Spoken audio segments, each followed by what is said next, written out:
नमस्कार। प्रदीप पॉइंट में आप सबका एक बार पुनः स्वागत है। आइए हम लोग इंडियन कॉन्स्टिट्यूशन के अंतर्गत भाग 1 और संविधान का अनुच्छेद 1 से 4 तक को आज डिस्कस करते हैं। तो आइए पहले हम लोग इसको एक सरसरी नज़र से देख लेते हैं कि 1 से 4 तक का में क्या क्या चीज़ें कही गई हैं, उसके बाद में इसका हम एक एक डिटेल करेंगे। ठीक है। तो जो भारतीय संविधान का अनुच्छेद 1 है, इसमें कहा गया है कि India that is Bharat shall be a union of state. अब भारत, इंडिया अर्थात भारत क्या होगा? यूनियन ऑफ स्टेट्स होगा। क्या होगा? राज्यों का संघ होगा। अभी हम इसको डिटेल करेंगे कि क्या राज्यों का संघ का मतलब क्या है या क्या क्या चीजें हैं। अनुच्छेद 2 के अंतर्गत बताया गया है, अनुच्छेद 2 के अंतर्गत यह बताया गया है कि अगर कोई भूभाग हम नए राज्य का प्रवेश करना चाहते हैं, जैसे मान लीजिए ये इंडियन टेरिटरी है और यहां पर हम किसी नए राज्य का प्रवेश करना चाहते हैं, तो वो क्या कर सकते हैं? हम लोग कर सकते हैं। ठीक है। ये कहाँ कहा गया है? अनुच्छेद 2 के अंतर्गत। मतलब अगर मान लीजिए हमें पाकिस्तान का कोई पोर्शन मिल रहा है तो हम उसको यहां पर शामिल कर सकते हैं, या कहाँ कहा गया? अनुच्छेद 2 के अंतर्गत। ठीक है। अनुच्छेद 3 के अंतर्गत ये बताया गया है कि अगर मान लीजिए यहां पर उत्तर प्रदेश पहले था, उत्तर प्रदेश को काट कर क्या बनाया गया? उत्तराखंड बनाया गया।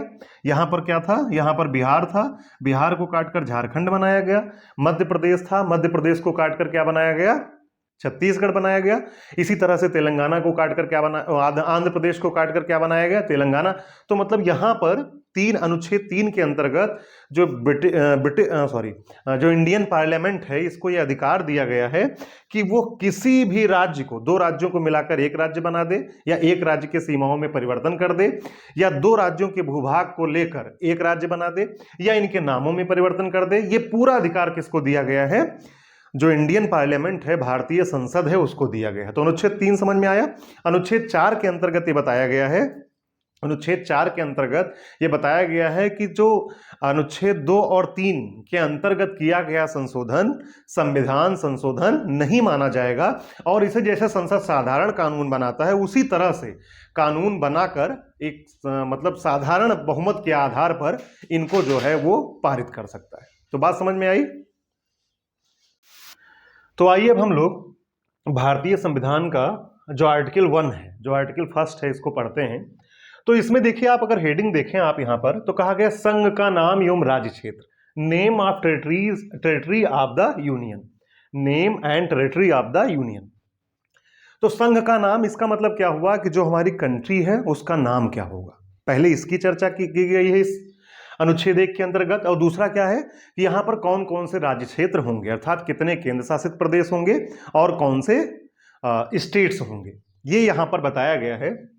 तो अनुच्छेद 1 कहता है कि अनुच्छेद 1 के ये क्या है? क्लॉज है, और ये क्या है? सब क्लॉज है। तो क्लॉज 1 कहता है कि भारत अर्थात इंडिया। अच्छा, आप इस बात से कंफ्यूज मत होइएगा, हम लोग ये भी कहते हैं कि अनुच्छेद 1 के अंतर्गत कहा गया है कि भारत अर्थात इंडिया क्या है? राज्यों का संघ होगा। तो ये कोई बहुत मतलब इशू ना बनाइएगा इसको, ये सब अनुच्छेद क्या है? एक ही है। ठीक है। जितनी बातें यहां कही गई वो क्या है? अनुच्छेद 1। तो अनुच्छेद 1 के अंतर्गत जो पहला क्लॉज है उसमें कहा गया है कि India that is Bharat shall be a union of states. तो यहां पर हमें दो बातें समझनी है कि इंडिया दैट इज भारत क्यों कहा गया, और दूसरा पॉइंट क्या है कि यूनियन ऑफ स्टेट्स क्यों कहा गया। ठीक है। तो जो पहला है, इसका नाम भारत अर्थात इंडिया। तो जब भारतीय संविधान बन रहा था, तो यहां पर क्या किया गया? यहां पर बहुत सारे नाम सुझाए गए, कंट्री के हमारे बहुत सारे नाम सुझाए गए। तो उसमें से दो नामों पर सहमति बनी, और वो दो नाम कौन थे? इंडिया और भारत। अब जब इंडिया भारत दो नामों पर सहमत बन गई, तो लोगों ने कहा कि अब इंडिया रखा जाए नाम की भारत। तो यहां पर फिर विचार किया गया कि दोनों नामों को क्या करते हैं? शामिल कर देते हैं। और फिर उसके बाद में कहा गया इंडिया दैट इज भारत, अर्थात भारत अर्थात इंडिया। ठीक है। ये बात समझ में आई कि नहीं? हमारे देश के कितने नाम हैं? दो नाम, इंडिया अर्थात भारत। ठीक है। और ये कहां कहा गया है? ये इंडियन कॉन्स्टिट्यूशन में कहा गया है, इसीलिए हम लोग इंडिया और भारत नाम से ही अपने देश को जानते हैं। फिर राज्यों का संघ होगा। इसका मतलब क्या होगा? अब ये थोड़ी सी लंबी कहानी है, आइए हम लोग समझते हैं। Shall be A union of states. Bharat का जो संघ है, ये क्या है? Union of states. इसका मतलब क्या हुआ कि यहां पर जिस तरह का federal form of government America में है, हम इससे पहले वाले जो भारतीय संविधान की विशेषता थी वहां पर हम लोग समझ चुके हैं कि भारतीय संविधान संघात्मक तो है, लेकिन एकात्मक की तरफ झुका हुआ है। ठीक है, तो हम लोग जिस तरह का संविधान कहां पर अमेरिका में है, संघात्मक या फेडरल फॉर्म ऑफ गवर्नमेंट, उस तरह का संविधान भारत का नहीं है। यहां पर वहां पर क्या हुआ था कि वहां पर कुछ राज्य आए, स्वतंत्र राज्य आए, और उन्होंने आपस में समझौता किया और उसके बाद में कहा कि आज से हम लोग एक कंट्री के रूप में ट्रीट करेंगे, और देश बन गया वो। ठीक है, और वहां पर यह अधिकार दिया गया कि दोहरी नागरिकता होगी, दोहरा संविधान होगा, मतलब एक राज्य का संविधान होगा, दूसरा केंद्र का संविधान होगा, और संविधान वहां पर दो होंगे, नागरिकता भी क्या होगी, एक केंद्र की नागरिकता होगी और एक उस स्टेट्स की नागरिकता होगी। लेकिन भारत में ऐसा नहीं किया गया। भारत में क्या किया गया कि यहां पर प्रशासन की सुविधा के लिए पहले देश और उसके बाद में अपनी सुविधा के अनुसार स्टेट्स में उसे क्या किया गया, बांटा गया। बात समझ में आई कि नहीं? जैसे समझिए आप, ये मान लीजिए हमारी क्या है, कंट्री इंडिया है, और यहां पर हम लोगों ने विकेंद्रीकरण के सिद्धांत को अपनाया। विकेंद्रीकरण का मतलब डिसेंट्रलाइजेशन ऑफ पावर, मतलब पावर का जो सेंट्रलाइजेशन होना चाहिए वो एक ही जगह पर नहीं होना चाहिए, उससे जो है डेवलपमेंट बहुत बढ़िया से होता है। तो उसी नियम को अपनाकर हम लोगों ने क्या किया कि यहां पर हम लोग क्या क्या मतलब अपनी प्रशासन की सुविधा के लिए यहाँ के स्टेट्स को हमने बांट दिया।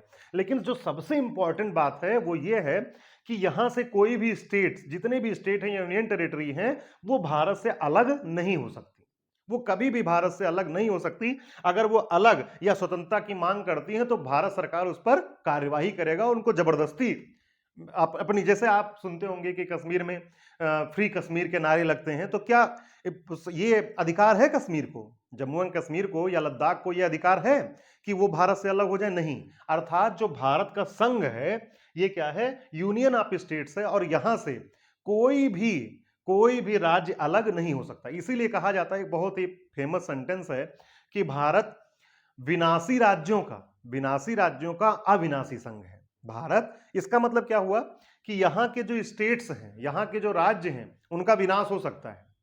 विनाश कैसे हो सकता है कि दो स्टेट्स को मिलाकर एक स्टेट बना दिया गया, या एक स्टेट को काटकर दो स्टेट बना दिया गया, या उनकी जो भूभाग है उसमें परिवर्तन कर दिया गया, किसी और राज्य को दे दिया गया, या उनके नामों में परिवर्तन कर दिया गया। तो यहां राज्यों का तो विनाश हो सकता है, लेकिन संघ का विनाश कभी नहीं हो सकता। विनाशी राज्यों का अविनाशी संघ, विनाशी राज्यों का अविनाशी संघ। बात समझ में आई कि नहीं? मतलब यहां जो राज्य हैं उनको डिस्ट्रॉय किया जा सकता है, उनको समाप्त किया जा सकता है, उसकी जगह पर दूसरा नाम दिया जा सकता है, उसकी जगह उनका अस्तित्व खत्म किया जा सकता है। मतलब क्या हुआ कि उनको काट कर किसी और राज्य में मिला दिया जाए, या ये दो राज्यों को मिलाकर एक राज्य बना दिया जाए, लेकिन उनका विनाश हो सकता है, लेकिन संघ का विनाश कभी नहीं होगा कि यहां से कोई राज्य अलग निकल जाए। बात समझ में आया कि नहीं? ये बात समझ में आई। और अमेरिका में क्या है, इसका ठीक उल्टा, वहां पर वो जो है अविनाशी राज्यों का विनाशी संघ है।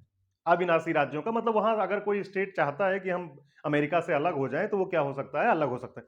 हालांकि इस तरह से जब होता है तो ये जो परंपरा आगे बढ़ती है, तो कोई मतलब जो वो परिपाटी पड़ जाती है, तो उस आधार पर वो भी क्या बन जाते हैं, आ जाते हैं इसी कंडीशन में। लेकिन फिर भी ऐसा माना जाता है फेडरल फॉर्म ऑफ गवर्नमेंट में, मतलब अमेरिका के संविधान में, कि अगर कोई राज्य चाहे तो वहां से अलग हो सकता है। ठीक है, यहां पर कोई प्रॉब्लम है? तो ये समझ में आया, राज्यों का संघ मतलब समझ में आया कि यहां पर जो है कोई भी राज्य भारत से अलग नहीं हो सकता, कोई भी केंद्र शासित प्रदेश अलग नहीं हो सकता। भारत क्या है, विनाशी राज्यों का अविनाशी संघ है। मतलब विनाशी मतलब राज्यों का विनाश हो सकता है, लेकिन संघ का विनाश कभी नहीं हो सकता, अविनाशी संघ है। बात समझ में आई कि नहीं? हम लोग जब पढ़ रहे थे भारतीय संविधान की विशेषता, तो वहां पर हम लोगों ने पढ़ा था एकात्मक शासन प्रणाली और संघात्मक शासन प्रणाली। तो वहां पर शक्तियों का किस तरह से बंटवारा किया गया उसी आधार पर। तो ना तो हम लोग पूर्ण रूप से एकात्मक शासन प्रणाली को अपनाया हम लोगों ने, और ना ही पूर्ण रूप से संघात्मक शासन प्रणाली को।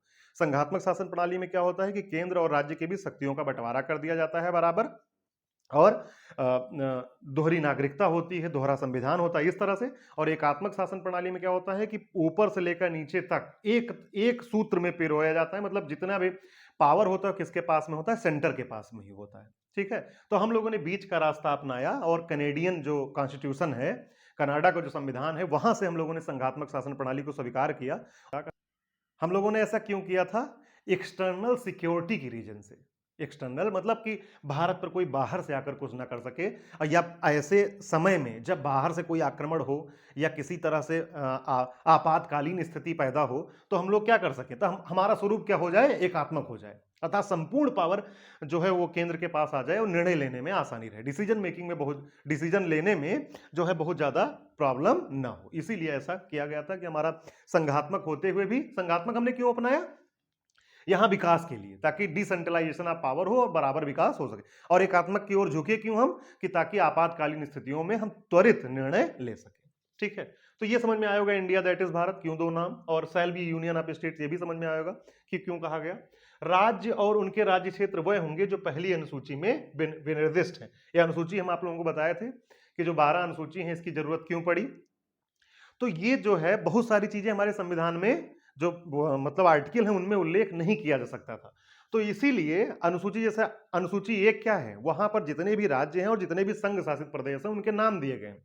जैसे वर्तमान समय में भारत में कुल मिलाकर 28 राज्य हैं और 8 केंद्र शासित प्रदेश हैं। ठीक है, तो राज्य और उनके राज्य क्षेत्र वह होंगे जो पहली अनुसूची में विनिर्दिष्ट है। यहां पर संघ का नाम ये हो गया, फिर उसके बाद में क्या है, राज्य क्षेत्र। तो राज्य और राज्य क्षेत्र कौन होंगे, राज्य और उनके राज्य क्षेत्र वह होंगे जो पहली अनुसूची में विनिर्दिष्ट हैं। इसका मतलब क्या हुआ, the states and the territories thereof shall be as specified in the first schedule. जो फर्स्ट शेड्यूल है पहली अनुसूची में है उसमें सभी राज्यों के नाम दिए गए हैं और सभी राज्यों और सभी केंद्र शासित प्रदेशों के नाम दिए गए। ये कहा गया कि जो अनुसूची 1 में लिखा होगा वही क्या होगा, भारत का राज्य और उसका राज्य क्षेत्र होगा। ठीक, दूसरा समझ में आया, दूसरा क्लॉज। अब तीसरा देखो, भारत के राज्य क्षेत्र में होगा कौन कौन, तो कौन कौन होगा, भारत के राज्य क्षेत्र में कौन होगा, the territories of India shall comprise, किसको किसको रखिएगा, राज्यों के राज्य क्षेत्र। राज्यों के राज्य क्षेत्र मतलब जितने भी स्टेट हैं उनके राज्य क्षेत्र जो भी होंगे, जैसे उत्तर प्रदेश उसका राज्य क्षेत्र जितना भी है, बिहार उसका राज्य क्षेत्र, मध्य प्रदेश उसका राज्य क्षेत्र, आंध्र प्रदेश उसका, तेलंगाना उसका, मतलब सभी इसी तरह से। और पहली अनुसूची में विनिर्दिष्ट संघ राज्य क्षेत्र, यहां पर जो यूनियन टेरिटरीज हैं, अब पहली अनुसूची में जो विनिर्दिष्ट किया गया है यूनियन टेरिटरीज को वो, और तीसरा होगा ऐसे अन्य राज्य क्षेत्र जो अर्जित किए गए। मतलब इसका क्या हुआ कि कोई ऐसा भूभाग जो हम बाहर से, अर्थात इंडिया की जो टेरिटरी है, इंडिया का जो क्षेत्र है उसके बाहर से, मतलब किसी और देश से जो शामिल कर लेते हैं, तो वो भी ऐसे अन्य राज्य क्षेत्र जो अर्जित किए गए, सच अदर टेरिटरीज एज में एक्वायर्ड। बात समझ में आई, तो मेरे ख्याल से ये पहला जो अनुच्छेद है ये आपको बहुत अच्छे से समझ में आया होगा। तो फर्स्ट आर्टिकल आपको समझ में आया होगा। अब आइए हम लोग आर्टिकल 2 देखते हैं, एडमिशन और एस्टेब्लिशमेंट ऑफ न्यू स्टेट। इसका मतलब क्या हुआ कि अगर भारतीय जो राज्य है, भारतीय जो राज्य क्षेत्र है, ये क्या है, ये जो है भारत राज्य क्षेत्र है, थोड़ा सा गड़बड़ बन गया है लेकिन कोई बात नहीं। ये जो भारतीय राज्य क्षेत्र है, यहां पर नए राज्य का प्रवेश होना है। नए राज्य का मतलब कि बाहर से किसी और देश का जो भूभाग है जब यहां प्रवेश किस तरह से होगा, ये बातें यहां पर की गई। तो आपको केवल आर्टिकल 2 के अंतर्गत अगर आप इतना याद रखते हैं कि इसमें क्या, आर्टिकल 2 में क्या कहा गया है कि नए राज्य का प्रवेश और स्थापना, इतना भी याद रखते हैं तब भी काम चल जाएगा। लेकिन फिर भी हम लोग डिटेल समझ लेते हैं। बार बार आरा चीरो सतुआ खाओ से अच्छा है कि क्या है, एक बार उस आर्टिकल को हम लोग बहुत अच्छे से समझ लेते हैं। आइए, नए राज्यों का प्रवेश या स्थापना, नए राज्यों का प्रवेश या स्थापना। अब इसके अंतर्गत कहा गया है कि संसद विधि द्वारा, कौन करेगा नए राज्यों का प्रवेश या स्थापना, संसद कानून के द्वारा ही ना। अगर कोई भूभाग यहां से यहां शामिल हो रहा है तो क्या होगा, अगर कोई भूभाग यहां पर मिलाया जा रहा है तो वो क्या होगा, संसद विधि द्वारा ऐसे निबंधनों, यहां निबंधनों का मतलब क्या है, टर्म्स, निबंधनों का मतलब क्या है, टर्म्स, निबंधनों और शर्त, ये कॉन्स्टिट्यूशन लैंग्वेज है, अपने मन से नहीं बता रहे हैं। ऐसे निबंधनों और शर्तों, शर्तों का मतलब कंडीशंस, ऐसे निबंधनों और शर्तों पर जो वह ठीक समझे संघ में नए राज्यों का प्रवेश या उनकी स्थापना कर सकेगी। पार्लियामेंट में बाय लॉ, पार्लियामेंट में by law admit into union or establish new states on such terms and conditions as it thinks fit। बात समझ में आई। तो ये किसको अधिकार दिया गया, नए राज्यों का प्रवेश कौन करवा सकता है, संसद। अच्छा, ये एक बात और यहां पर ध्यान रखना कि ये जो है, जैसे आम कानून का निर्माण होता है साधारण बहुमत के आधार पर, ठीक है, साधारण बहुमत के आधार पर ही यहां पर किसी का भूभाग, किसी अन्य देश का भूभाग, और यहां पर हम लोग क्या कर सकते हैं, शामिल कर सकते हैं। ठीक, यहां पर संविधान संशोधन नहीं होगा। हालांकि अनुसूची 1 में परिवर्तन होगा, जब नए राज्य का प्रवेश होगा तो अनुसूची 1 में परिवर्तन होगा कि नहीं होगा? अनुसूची 1 और अनुसूची 4 में, अनुसूची 4 क्या है? राज्यसभा में जो स्थानों का आवंटन किया गया उसमें भी परिवर्तन होगा। अनुसूची 1 और अनुसूची 4 अर्थात इंडियन कॉन्स्टिट्यूशन का अनुसूची 1 और अनुसूची 4 दोनों में परिवर्तन होगा, लेकिन फिर भी हम इसे जो है संविधान संशोधन नहीं मानेंगे। क्या मानेंगे? आम इसको कानून की तरह ही ट्रीट करेंगे। तो बात समझ में आई? अच्छा, एक बात आपको बता दें, यहां पर एक चीज और उल्लेख किया गया है और ना जाने कितनी बार पीसीएस में पूछा गया है। तो अब यहां पर क्या है कि जो सिक्किम एक स्टेट आपने सुना होगा, सिक्किम, सिक्किम कहां पर है? सिक्किम यहां पर है। सिक्किम कहां पर है? यहां पर है। तो यहां पर क्या है कि सिक्किम जो है यहां पर ये भारत का भाग नहीं था, यहां पर राजतंत्र था। और कौन सा राजतंत्र था? नामग्याल राजतंत्र। कौन सा राजतंत्र? नामग्याल राजतंत्र था। और इसे भारत में जनमत संग्रह के आधार पर मिलाया गया। अब समझ लीजिए आपकी जो वहां की जनता थी वो 97.5% लोग भारत के पक्ष में थे उस समय। यहाँ के राजा को नजरबंद कर लिया गया, उनके जो महल था उसको घेर लिया गया चारों तरफ, उसके बाद में जनमत संग्रह कराया गया। अब प्रश्न क्या पूछा जाता है वो सुन लीजिए। ये कहा जाता है कि 35वें संवैधानिक संशोधन 1974, नोट कर लीजिएगा, बहुत इंपॉर्टेंट है। 35वें कॉन्स्टिट्यूशनल अमेंडमेंट जो है, 35वें संवैधानिक संशोधन 1974 के द्वारा सिक्किम को पहले कहा गया सहायक राज्य, एसोसिएट स्टेट, सहायक राज्य। अभी ये पूर्ण रूप से भारत का राज्य नहीं था। कैसा राज्य था? सहायक राज्य। तो ये प्रश्न पूछा जाता है कि किस संवैधानिक संशोधन के द्वारा सिक्किम जो है भारत का भाग बना? सिक्किम जो है भारत का, तो वो कौन सा था? 36वां संवैधानिक संशोधन 1975। भारत में सिक्किम जो है यह भारत का क्या बन गया? सिक्किम जो है यह भारत का पूर्ण राज्य बन गया। पूर्ण राज्य का मतलब जैसे अन्य स्टेट्स हैं भारत के, वैसे ही सिक्किम भी बन गया। और ये कौन सा राज्य बना? 22वां राज्य बना। बात समझ में आई कि नहीं? तो ये जरूर याद रखिएगा कि 35 के अंतर्गत क्या किया गया? सिक्किम को सहायक राज्य बनाया गया। 36 के अंतर्गत क्या किया गया? सिक्किम को पूर्ण राज्य का दर्जा किया गया 36वें संवैधानिक संशोधन के अंतर्गत। तो अनुच्छेद 2 मेरे ख्याल से आपको समझ में आया होगा। अब आइए देखते हैं अनुच्छेद 3। तो आर्टिकल 3 क्या है? नए राज्यों का निर्माण और वर्तमान राज्यों के क्षेत्रों, सीमाओं और नामों में परिवर्तन। अब इसका मतलब क्या हुआ? इसका मतलब ये हुआ कि जैसे मान लीजिए ये जो इंडियन टेरिटरी है, जो भारत का ये राज्य क्षेत्र है, इसके अंतर्गत नए राज्य का निर्माण। जैसे यहाँ पर क्या है? उत्तर प्रदेश है, तो उत्तर प्रदेश से क्या अलग किया गया? उत्तराखंड। ठीक है, यहाँ पर बिहार है, तो बिहार से क्या अलग किया गया? झारखंड। इसी तरह से मध्य प्रदेश था, उससे क्या अलग किया गया? छत्तीसगढ़। तो ये जो इंडियन पार्लियामेंट है उसको ये अधिकार है कि नए राज्यों का निर्माण कर सकती है, अर्थात नए राज्य का निर्माण होगा और वर्तमान राज्य के राज्य क्षेत्रों, सीमाओं और नामों में परिवर्तन हो सकता है। अब इसमें क्या क्या चीजें हैं ये थोड़ा सा हम लोग समझ लेते हैं। ठीक है, तो आइए। अब इसमें जो पहला है वो क्या है कि मान लीजिए कोई राज्य है, कोई राज्य है, तो उसको क्या किया जा सकता है? उस राज्य को दो भागों में विभाजित किया जा सकता है। जैसे एक राज्य है और उसके राज्य क्षेत्र को अलग करके दूसरा राज्य बना दिया गया। जैसे उत्तर प्रदेश को अभी भी बात चल रही है कि हम इसको 4 भागों में, 4 राज्यों में इसको हम बांट सकते हैं। ठीक है, ऐसे उत्तर प्रदेश जब शुरुआत में उसको क्या किया गया था? बांटा गया उत्तराखंड और उत्तर प्रदेश में। ऐसा क्यों किया जा रहा है? ऐसा इसलिए किया जा रहा है ताकि डेवलपमेंट जो है वो जो पिछड़े इलाके हैं वहां तक भी पहुंच पाए और आसानी से सुशासन की दृष्टि से यह बंटवारा किया जाता है। ठीक है, तो दूसरा क्या है कि किसी दो राज्यों को मिलाकर एक राज्य बनाया जा सकता है। कोई भी दो राज्य हैं, अगर इंडियन पार्लियामेंट को ऐसा लगता है कि इन दो राज्यों को एक राज्य बना देना चाहिए तो वो कर सकती है। तीसरा क्या है कि किसी राज्य क्षेत्र का थोड़ा भूभाग ले ले और उसको किसी अन्य राज्य में मिला दे। जैसे मान लीजिए कि इनका संसद का जो है मन है क्या कि हम उत्तर प्रदेश को कुछ भाग को मध्य प्रदेश में मिला दें, तो वो क्या कर सकता है? उत्तर प्रदेश के कुछ भाग को काटकर मध्य प्रदेश में, मतलब यहां पर किसी भी प्रकार का हस्तक्षेप कर सकता है। इंडियन जो पार्लियामेंट है नए राज्य का निर्माण कर सकता है, वर्तमान राज्यों के क्षेत्रों और सीमाओं में परिवर्तन कर सकता है। ठीक है, दूसरा क्या?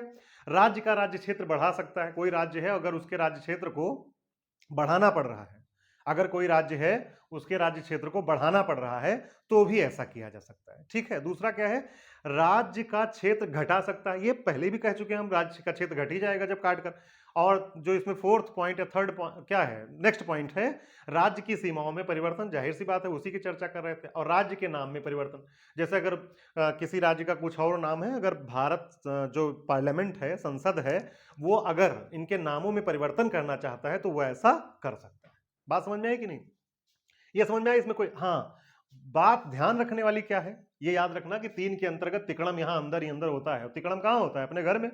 तो तिकड़म क्या मतलब, यहाँ राज्यों को काटकर एक राज्य बनाया जा सकता है, एक राज्य को जो है 2 राज्यों को मिलाकर एक राज्य बनाया जा सकता है, इनके नाम में परिवर्तन किया जा सकता है, इनके सीमा में परिवर्तन किया जा सकता है, मतलब कुछ भी तिकड़म करें यहां पर, बाहर नहीं, घर में। ठीक है, तो ये 3 में क्या है आप याद रखिए कि नए राज्यों का निर्माण और वर्तमान राज्यों के क्षेत्रों, सीमाओं, नामों में परिवर्तन, formation of new states and alteration of areas, boundaries और नेम्स ऑफ एग्जिस्टिंग स्टेट्स। बात समझ में आई? इसमें ध्यान रखने वाली बात क्या है? ध्यान रखने वाली बात यह है कि ऐसा कोई भी विधेयक, ऐसा कोई भी बिल राष्ट्रपति के सिफारिश के बिना किसी भी सदन में प्रस्तुत नहीं की जाएगी। तो राष्ट्रपति की सिफारिश जरूरी है। पहली चीज क्या है कि ऐसा बिल जो प्रस्तुत होगा उसमें राष्ट्रपति की सिफारिश होनी चाहिए। राष्ट्रपति की क्या होनी चाहिए? सिफारिश होनी चाहिए। इसका मतलब क्या हुआ? अच्छा, ऐसा क्यों किया गया? अब अगर हम इंडियन कॉन्स्टिट्यूशन के नेचर को समझे तो यहां पर होना क्या चाह रहा है, यहां पर ये दिखाना चाह रहे हैं या करना चाह रहे हैं कि जो ये नामों में परिवर्तन या राज्यों का विभाजन ये होगा, ये सत्तारूढ़ सरकार के द्वारा होगा। ये क्या है? पॉलिटी है, कॉन्स्टिट्यूशन नहीं है। ये क्या है? पॉलिटी है। तो ऐसा इसलिए कि राष्ट्रपति जब सिफारिश करेगा तो वो सत्ता पक्ष जो होगा वही ऐसा करवाएगा। आप समझ रहे हैं ना बातों को? तो सत्ता पक्ष के द्वारा ही ये किया जाए, इसलिए ऐसा किया गया। ठीक है, और सामान्य बहुमत के द्वारा पारित होना है। और सामान्य बहुमत होगा किसका? सत्ता पक्ष का। तो ये अंडरस्टूड है कि फर्जी का समय न वेस्ट किया जाए, कोई भी आकर न प्रस्तुत कर दे। अब कोई भी प्रस्तुत कर देगा तो आगे धड़ाम हो जाएगा। बात समझ में आई कि नहीं? तो राष्ट्रपति की पूर्व सिफारिश जरूरी है किसी भी सदन में प्रस्तुत, ये याद रखना आप जरूर। दूसरी क्या है? दूसरा प्रश्न उठता है कि जो राज्य इससे प्रभावित हो रहे हैं, जैसे उत्तर प्रदेश को 2 भागों में बांटना था, उत्तराखंड और उत्तर प्रदेश में, तो जो भी राज्य इससे प्रभावित हो रहा है उसकी भी सहमति ली जाएगी। उसकी सहमत नहीं, उसका सुझाव, सहमत नहीं, उसका सुझाव लिया जाएगा कि क्या आप ठीक है, कोई प्रॉब्लम तो नहीं है, तो उसका सुझाव लिया जाएगा। लेकिन उस सुझाव को मानने के लिए बाध्य नहीं है। उस सुझाव को मानने की 2 बातें याद रखिएगा कि जो राज्य प्रभावित हो रहे था, जिसके नाम परिवर्तित किया जा रहा है, जिसका बाउंड्रीज चेंज हो रही है या जिसको अलग अलग किया जा रहा है, तो उस राज्य से सुझाव लिया जाएगा कि आपको कोई प्रॉब्लम तो नहीं है। लेकिन उस सुझाव को मानना या ना मानना ये किस पर डिपेंड करता है? सदन पर डिपेंड करता, मतलब राष्ट्रपति पर डिपेंड करता है कि उसके सुझाव को माने या ना माने। बात समझ में आई? तो ठीक है, आर्टिकल 3 आपको, ये आर्टिकल 3 जो है ये आपको समझ में आया होगा। अब आइए हम लोग आर्टिकल 4 समझ लेते हैं। अच्छा, अनुच्छेद 4 पढ़ने से पहले आपसे एक प्रश्न है कि जो भारतीय स्टेट्स हैं, जो राज्य हैं, उनके राजधानियों को अगर परिवर्तित किया जा रहा है या उनकी राजधानी के नामों को परिवर्तित किया जा रहा है तो वो क्या माना जाएगा? क्या वो आर्टिकल 3 के अंतर्गत किया जा रहा है? नहीं। वो क्या है? वो जो है जो विधानसभाएं हैं वो ऐसा निर्णय ले सकती। बात समझ में आई कि नहीं? तो यहां पर ये बात समझिए कि राज्य से संबंधित जितनी बातें होंगी उनके नामों में, सीमाओं में, वो 3 है। लेकिन यहां पर एक सामान्य कानून के द्वारा राजधानियों में परिवर्तन किया जा सकता है। ठीक है, उत्तर प्रदेश सरकार चाहे तो लखनऊ का नाम लक्ष्मणपुर रख सकती है, इस तरह से। बात समझी कि नहीं? जैसे बात होती है ना, तमाम जिलों के नाम बदल दिए जाते हैं, तो ये आर्टिकल 3 के अंतर्गत नहीं है। ये किसके अंतर्गत है? ये है किसके अंतर्गत? राज्य कानून के अंतर्गत, अर्थात राज्य सरकारें इस पर निर्णय लेती है। इस पर जो है संविधान का हस्तक्षेप, मतलब हस्तक्षेप क्या, संविधान के अकॉर्डिंग ही होता है, लेकिन इस पर केंद्र सरकार का कोई हस्तक्षेप नहीं होता। राज्य अपने निर्णय के अनुसार इस पर जो है कार्य कर सकती है आगे। बात समझी कि नहीं है? आइए अब आर्टिकल 4 देखते हैं। अनुच्छेद 2, और ये ध्यान से देखिएगा, इसको हम बहुत समराइज करके इसको हम बता रहे हैं आपको। आर्टिकल 4 के अनुच्छेद 2 और 3 ये स्पष्ट किया गया है कि अनुच्छेद 2 क्या था कि बाहर से अगर कोई राज्य, बाहर से कोई भूभाग अगर भारत में मिला लिया जाता है। अनुच्छेद 3 क्या था कि जो इंडियन टेरिटरी है, जो भारतीय भूभाग है, इसमें किसी भी प्रकार का इनके राज्यों में के सीमाओं में परिवर्तन, इनके नामों में परिवर्तन आदि अनुच्छेद 3 के अधीन किया गया संशोधन। संशोधन क्यों कहा जा रहा है? क्योंकि इससे अनुसूची 1 में, मान लीजिए अगर आंध्र प्रदेश को काटकर तेलंगाना बनाया गया तो अनुसूची 1 में उसका भी तो उल्लेख होगा तेलंगाना, या उत्तर प्रदेश को काटकर उत्तराखंड बनाया गया तो वो नाम अनुसूची 1 में जाएगा। तो अगर देखा जाए तो अनुसूची किसका भाग है? संविधान का ही तो भाग है। तो संविधान में परिवर्तन हुआ कि नहीं हुआ? लेकिन फिर भी इसे हम संविधान संशोधन नहीं मानेंगे। किया गया संशोधन तथा इससे संविधान के पहली अनुसूची और चौथी अनुसूची क्या है? राज्यसभा के क्षेत्रों में, राज्यसभा में सीटों का जो निर्धारण होता है वो दिया गया है चौथी अनुसूची में।